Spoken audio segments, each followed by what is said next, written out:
All right. Hi, everyone. I am Danielle or Shep from Only Human. I use she, her pronouns. And today we have the awesome opportunity to talk with Dr. Linda Spann. And it is going to be such a great conversation, part of our mental health. I'm going to let her tell you about what she is an expert in the mental health field and all of the really amazing things that she does because I have checked out her website. I have talked to Ashley and it has been awesome. So Linda, thank you so much for joining me today. If you want to just tell me a little about who you are and what you do. Yeah, thank you, Shep. It's such an honor to get to be on here. I also have been on your website at Only Human, and I love what you guys are doing and your mission. So thank you. So yes, who am I? I was giving that some thought just a few minutes ago, and I realized that a lot of times we introduce ourselves like by what we do. Like, this is my job, or this is my hobby. And I thought, I don't want to do it that way. Excuse me. And so I started thinking about kind of a new way, like really what is my essence? And what I stumbled on in my thinking was I am an explorer of relationships. And this memory popped into my head of I was walking with my friend Rodney. I was 15 years old in Montevideo, Uruguay, of all places, on a cobblestone road. And my friend Rodney was this 23-year-old. I think he was just out of college. He was doing a 2-year mission in Uruguay. And he had taken like a lot of philosophy classes and sociology, and we would just have the very best discussions. And I don't remember exactly what we were talking about, but I remember saying to him in the most grown-up voice that I could muster, that relationships are my highest value. And that's a clunky sentence. And, I would probably rearrange that sentence now. But what I realize is that even from that age, I valued relationships. And I just had this internal curiosity and quest to learn more about all manner of relationships. And so I think that's been kind of the through line in my life, is just profound interest in relationships. Didn't start out as intimate relationships, it's about friendships, and but over time, that includes being a student of love relationships and intimacy. And one of the things I've loved in my life, the last 16 years with my wife, Lisa, we've been like, how do I say it? Like the social hub for our people, and loved introducing people and, doing that connection, that relationship connection. And this goes through to my work too. So I'm a relationship expert. I have a doctorate in marriage and family therapy. And most recently, I see myself as being kind of the guide on the same discovery path for our people.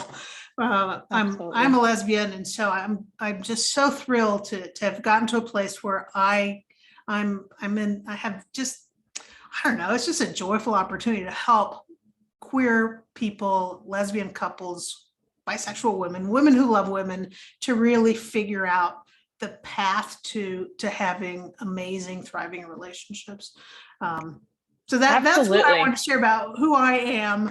I came out to myself. The coming out process was very long for me, but I came out to myself when I was 19. I was at a Southern Baptist University, of all places, and that's probably a story for a different time. But what I've realized is that as I got braver and braver about speaking my truth, it really freed me up then to be able to do this work. Right. Yeah. And that's amazing. And I love that when I ask you about yourself, you're like, I'm going to go a different route, and the whole thought process behind that, because I think that so often it's like, oh yeah, I'm Danielle and I am defined by the work that I get to do. Yeah. I really love the work that I do. I love working for Only Human, But so often I use that as a defining term, not I'm Danielle, I'm a very energetic human that loves life and wants to spread more good in the world. Yeah. Or something along those lines that talks about kind of more about me and the value and the things that I actually value. So I love that. Yeah. Thank you. So how did you, we kind of got this backstory, but how did you get into what you're doing now? And what does your day-to-day kind of look like when you're counseling and you're talking people through these relationship goals that they have? Yeah. So to answer your first question, I'm one of those weird, sort of nerdy people that I think I knew probably when I was 15 that I wanted to study psychology. I had a pretty influential teacher in high school that had, I think, a doctorate in psychology. I was just really intrigued with understanding the human condition, and so I studied psychology, and then I got a master's and family studies, and then a doctorate in marriage and family therapy. And so that's kind of the educational background. And in terms of my work, I probably don't even remember what question you asked, but I think something along the lines of what does The my day-to-day. Yeah. Yeah. Yeah. I mean, I have the privilege of getting to sit with couples in this room. I've taken out a couple of chairs, but to really just get to know them and understand their pain points and understand where they're stuck and what's not working. And then just because I have been the student of relationship success, to then guide some small but powerful changes. It's not about changing the core of a person, it's about changing the dynamic in the relationship so that people Absolutely. can finally communicate well and take care of each other and have fun together. And so it's great fun for me to get to help people transform their relationships. So I have an in-office, in-person practice, and I've just launched an online coaching program, a group coaching program just for lesbian couples, and I'm really thrilled about. So this is a whole new adventure, and I did one round of it, which got great feedback, really successful, and so I'm just stoked about having this this online 6-week program for lesbian couples. That's awesome. So this is just a random question that kind of popped up into my head. Did you study psychology at Baylor? Yes. Me too. No way. I don't know if you knew that, but I have also I have a very strange like trajectory on how I got to Only Human and what I'm doing now. But I actually did go to Baylor and I studied in the psych department as well. Now, was Dr. Kirk there? Oh yeah. I think he taught statistics, didn't he? Yes. Yep. I had him. Statistics. Yeah. I had him too. That is so funny. He and his wife are absolutely amazing. I mean, he is now very ancient and wise. He had dark hair when I was there. I doubt that's the case now. No. And he and his wife are very into ballroom dancing. And it makes me laugh. But I was like, when you were like, oh yeah, I studied psychology. And I was like, I bet you that he was there at that time, because he's been at Baylor forever. Yeah. Did you have the rat lab where you did testing on rats and went down to the basement to where they lived? So they actually, by the time I got there, they had put an entire new health sciences center in. So you were in a new building. So I was in a brand new, like state of the art building when I was there. Yeah. Yeah. So no basement labs for me. It was creepy. Yeah. But it always makes for a good story, right? So you get to work with these couples. You are within the LGBTQ plus community yourself. Let's talk a little bit about, what you're seeing with mental health in the LGBTQ community, because I know that there are a lot of different statistics that, LGBTQ plus individuals Yeah. kind of fall under when it comes to mental health. But any insights or things that you have seen while you're working within the community? Yeah, and it's a really good question. And there was a recent survey done by the Trevor Project, which came out, I think, at the end of last year. And they found, and I thought this was stunning to me, they found that 42% of LGBTQ plus youth have had serious suicide thoughts. Yeah. And that I don't know the statistic for the rest of the world, but that's a really high number. And we Yeah. know that there are more suicides amongst LGBTQ plus youth, and a lot of struggles because of bullying and hate crimes and families that aren't loving and accepting, and just the marginalization. There's more depression and anxiety in our community, and sadly there's a lot more alcohol and substance abuse. I don't have all the numbers in my head, but I know that those trends are present. And NAMI, I just actually hosted a mental health with an LGBTQ plus focus kind of webinar just to inform people. And NAMI actually put out a staggering statistic where, suicide is the 10th leading cause of death in the United States alone, first off, just without looking at certain populations. And it's the second leading cause of death for people ages 10 to 34. They're not dying of any health crises. They're young and healthy, but this is what they feel like is their option better than staying. And I mean, it was very striking to me, particularly the youth that they looked at, and I'm sure that NAMI or the National Institute or the National Alliance on Mental Illness is what NAMI stands for, if anybody wants to go and look at these facts, but that the LGBTQ plus were 4 times more likely to complete or attempt suicide than the straight youth. And I mean, it's so sad to me that I would hate to know that people are feeling like that's a better option than to stay and really dig in, and have people like you help them through the crises that they're going through. But I think that the one piece of hope that really kind of did stick out was that, and this is a youth statistic, but if an LGBTQ plus youth had at least one accepting adult in their life, they were significantly less likely to attempt suicide. And that was striking to me, because it was almost like I see you, I hear you, and I'm here for you. Yes. Yeah. And that community was what actually changed that statistic. Yeah. So any thoughts that you have on that?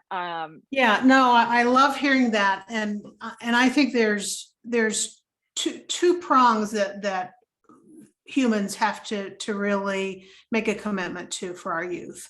And that is, one of them is let's reduce the stigma around mental health, suicide prevention, getting help. It's normal for most of us to go through periods where we can really use some help with depression or anxiety or stress, and get some professional help. So let's work as a community to reduce the stigma. And then the second thing is to take on the mission to be mentors to younger people, and to, whether they're in our family or extended family, or so we run into them in the community or at school. This is important for teachers to realize that we have a role in saving kids' lives by doing exactly what you said. I see you, I hear you, I want to know you. I care about you. I love who you are without condition. Not I love you even though, but I care about you. I love you. And so both of those things, and this is at a family level and at a social level, that I think we have to do those two things. I think it will help a lot. Yeah, absolutely. And I think that, mental health and substance abuse, NAMI has a lot of statistics about that within the LGBTQ plus population as well. And that it's just, it's a coping mechanism, but we need to retrain ourselves to other ways of expressing ourselves, talking with someone, going out for a run. There's so many things that mean so much to people and can help them pull out of those cycles. And I think, talking about it and, like you said, decreasing that stigma that's around mental health is going to be something that will help to change society and will help to change those statistics. Yeah. And in that webinar, I mean, I know that you predominantly work with individuals that identify as female. But in that webinar, I was telling them that 78% of the suicide completions are completed by males. And I posed the question to them, why do you think that is? And they of course came up with it's the standard that society sets on them, right? Guys can't cry. They can't show emotion. They have to be tough. And not only that, but the method of which they choose to try to attempt or complete suicide is also typically more final than, say, an overdose or something like that as well. But I just thought it was so interesting that these societal norms that we have placed on people to fit in certain molds of what we think they should be or what they should like or what they do really take a toll on them if that doesn't match up with who they are on the inside. Very damaging. And boys get a lot more of that messaging of be tough, don't cry, don't talk about feelings. Yeah. Yeah. So if you had just a general piece of advice that you could give someone, maybe it's something that you find yourself saying over and over to the individuals that you work with, what do you think that would be? In terms of mental health. So I probably have more than one thing. Perfect. We'll take them all. First of all, again, I mean, to normalize it, that there are patches in life that bring this kind of struggle. And to know that most people go through dark periods from time to time. I think I'm wearing one of your t-shirts, and on the back, I don't remember the whole thing, but one of the phrases that I love is kind of having the mantra, I am enough. And so, as corny as it sounds, write that down, put it on a Post-it note, put it on your mirror, put it on as a screensaver, write it on a rock that you put next to your front door. Keep running into this, I am enough, because you are enough, right? So that's one thing. Another thing is that science shows us that moving our bodies, exercise or body movement, along with some kind of meditation. And by meditation, it just means quieting your mind. There's some great apps that have guided meditations, going and sitting by a creek or a lake and just being quiet. But those two things, we can all do them. They don't cost anything to move our bodies. You can dance in the living room, go for a walk, find a friend to go to the gym with if your gym is open again. But daily body movement paired with some form of quieting your mind through meditation can, over time, has been found to be as successful as antidepressants, say. Wow. So what I love about the idea of stay is that there's to me, there's no lines, you can't read between the lines, but there's an implication that things are going to change. And all feeling states are temporary. So we need to remember, if I stay, this feeling is going to shift. It will shift. And so when we're down, we get locked into the sense of this is forever. Depression or the despair is forever, and it's not. It's temporary. Stick around, it'll change. And I think you're right. It's important to talk to people. Find someone you trust. It may not be a family member, a friend, a teacher, a mentor. And if you don't have anyone that you know, you can hire a therapist. Yeah. You can develop a really good, strong, warm relationship with a therapist that can help you feel better. So those are a few.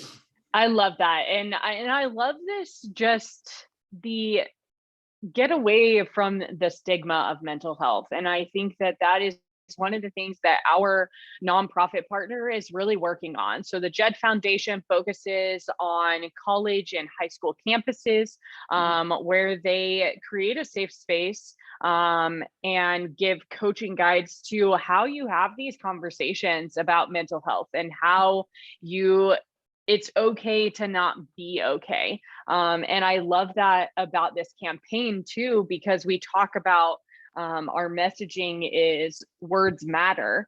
It's not just the words that, other people are saying to you, but the things that you're saying to yourself. And so I love that, having that mantra that I am enough, or whatever it is that speaks to you, as something that you continuously run into, because subconsciously those words are coming in and we're taking them in whether we realize them or not.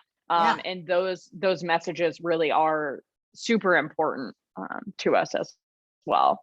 Yeah, they absolutely matter. And saying it out loud and saying it in say, I am enough, I matter. And then also saying, you, Linda, matter, right? We can talk to ourselves from a second person perspective. That's very powerful too. Yeah, absolutely. Well, that's super awesome. So if people want to connect with you, follow your work, maybe join in on one of your couples groups, how would they do that? Yeah, so the best way is to go to my website, which is lesbiancoupleinstitute.com. And, we're on social media platforms as well. But the website's probably the best place. And there's an opportunity to fill out a contact request there, or just to, phone number. I would love to hear from anybody that is struggling and wants some relationship help. That's awesome. Yeah. Yeah. And remember, it's not about changing you, it's about changing the dynamic of that relationship. That's right. And, it's all about, we have relationships with everyone. We have relationships with our pets. We have relationships with ourselves. We have relationships with others, our partners. And I think that it's really important to be able to say, okay, here's where that needs to be tweaked a little bit and make those differences. One of the things that I love talking about when I talk about mental health is you don't have to wait until there is a problem to go and talk to a therapist either. My partner is a therapist, works with predominantly LGBTQ plus youth and adolescents. And I always love it when she comes home and says, yeah, so-and-so doesn't really, makes up a name, of course, but this kid doesn't really need to be, in counseling. And I'm like, that's the perfect place for that kid to be then, because they are learning things in an unstressed, I'm not in the thick of going through something, and I'm learning all of these techniques and how to express the things that I'm feeling. I love that. And the statistics is that for couples, they wait 7 years. Wow. The time that they would have gotten help, 7 years before they actually get into a therapist office. A lot of damage gets done in 7 years. So good for those kids that are like, hey, it's kind of cool talking to somebody. Yeah, I mean, it might be their parents are making them, but I don't know. But either way, they're still there. I had no idea that that was typically what you see when you look at couples counseling. That to me feels like that's like you said, a lot of damage, a lot of hurt, a lot of struggling, whether that's external struggling or even just inside of like holding in the things that are bothering you. That just sounds really painful. Yeah, I always give kudos and high fives to couples that come to me either pre-commitment or they've been together, they're past that honeymoon phase, maybe year 2 or 3, and they show up in the office because that takes a lot of courage and it's super smart. Yeah. Yeah, it's always about these preventative things we do. Yeah. I mean, we take care of our health. We do all of these things in a preventative sense, whether we take daily vitamins or we just eat a very balanced meal. We do all of these things as the prevention for what could come down in the future, and the same thing. I just hope that people will view mental health like they do their physical health, Yes. because they are very similar. It takes different things to nurture them, but they both need to be nurtured. So Yeah, and they're on par. Mental Mhm. health is not something to be ashamed about. Mm-mm. So yeah, I agree Yeah. with you. Yeah, Yeah. prevention would make I such a difference. I love it. All right, everyone. Well, make sure you check out Linda's website. Go see the resources there. Go see her if that would be something that seems right for you. And yeah, let's start getting rid of the stigma for mental health and keep carrying on with each other in relationships. Thank you so much, Linda. I appreciate it. Oh, you're so welcome. Thank you. I so appreciate what you're doing. Absolutely. We appreciate you too. Bye, everyone.